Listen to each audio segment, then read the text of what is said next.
கத்தாழங்காட்டு வழி.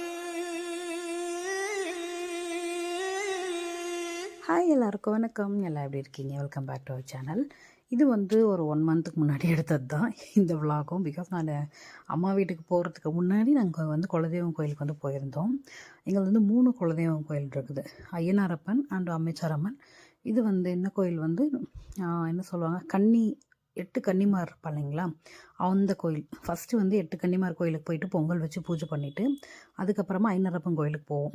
அது வந்து மாமாவுடைய சொந்த ஊர். அங்கே வீடு இருந்தது. இப்போதைக்கு இல்லை அந்த வீடும். அந்த வீடு பேக் சைட்லேயே இருக்கும். அதுவும் ரொம்ப நல்லாயிருக்கும். அண்ட் லாஸ்ட்டில் தான் அம்மைச்சாரம்மன் கோயிலுக்கு போவோம். அங்கே போயிட்டு ஒரே நாளில் வந்து ஒரு எத்தனை மணிக்கு கிளம்பணும், 4 o'clock கிளம்பணும். பெங்களூர்லேருந்து 4 o'clock கிளம்பி 8 o'clockலாம் வந்து நாங்கள் செஞ்சு ரீச் ஆகிட்டோம். 8 o'clock செஞ்சு ரீச் ஆகி நாங்கள் அங்கே போயிட்டு 3 கோயிலுமே பொங்கல் வச்சு சாமி கும்பிட்டுட்டு நைட்டு ஒரு 10 to 12 o'clockலாம் நாங்கள் 10 o'clock இருக்கும்னு நினைக்கிறேன். 10 o'clockலாம் நாங்கள் வீட்டுக்கு வந்து ரிட்டர்ன் வந்துட்டோம். ஃபஸ்ட்டு கோயிலுக்கு போனோடனே எல்லோரும் அவங்கவுங்க வேலைங்களை வந்து பார்க்க ஆரம்பிச்சிட்டோம். தொடப்பம் எடுத்து ஃபுல்லாக மேலேருந்து கீழே படிக்கட்டு வரைக்கும் வந்து ஃபுல்லாக எல்லாமே பெருக்கி இலையெல்லாம் இருந்தது, மரக்கட்டை இருந்தது, நத்தை இருந்தது. மழை டைம் தானே இல்லைங்களா, ஸோ அதனால் அந்த இடம்லாம் பச்சை பச்சையாக அப்படியே ஒரு மாதிரி பாய்ச்சி பிடிச்சி போன மாதிரி தான் இருந்தது. அண்டு குலதெய்வம் கோயிலுக்கு நாங்கள் வந்து ஆடி மாதங்களெல்லாம் போக முடியல. தள்ளி போட்டு இப்போ போகலாம் அப்புறம் போகலாம் அப்படின்ட்டு அது வந்து போக முடியாத சூழ்நிலையிலே இருந்தது. இல்லை இதுக்கப்புறம் விடக்கூடாது, போயிட்டு வந்துடணும் அப்படின்றதுக்காக எந்த மாதமாக இருந்தாலும் பரவாயில்ல, நம்ம போயிட்டு பொங்கல் வச்சுட்டு வந்துடலாம், அப்போ தான் கொஞ்சம் நம்மளுக்கு மனசு திருப்தியாக இருக்கும் அப்படின்றதுனால அது வந்து கிளம்பிட்டாங்க. ஸோ நான், அத்தை, மாமா, பாப்பா, அச்சு, ஹஸ்பண்ட் எல்லாருமே தான் வந்தோம்.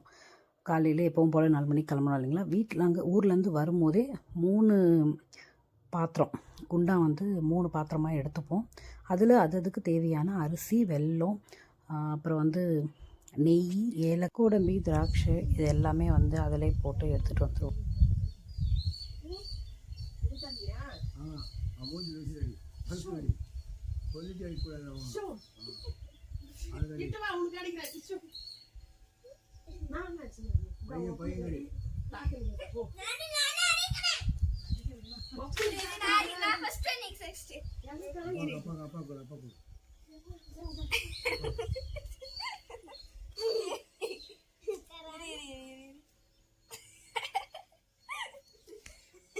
அதில் அடிச்சுட்டு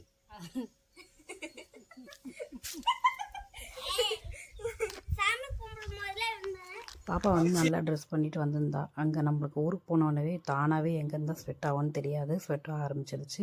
ஸோ அதுக்கப்புறமா வந்து அவங்க ட்ரெஸ் சேஞ்ச் பண்ணிட்டாங்க. இங்கே நாங்கள் சாமி கும்பிட்டதுக்கப்புறமா கொஞ்சம் தூரம் காரை அவர் எடுத்துகிட்டு வரட்டும் அப்படின்ட்டு நாங்கள் கொஞ்சம் தூரம் நடந்து போனோம் வெளியே ரோடு வரைக்கும்.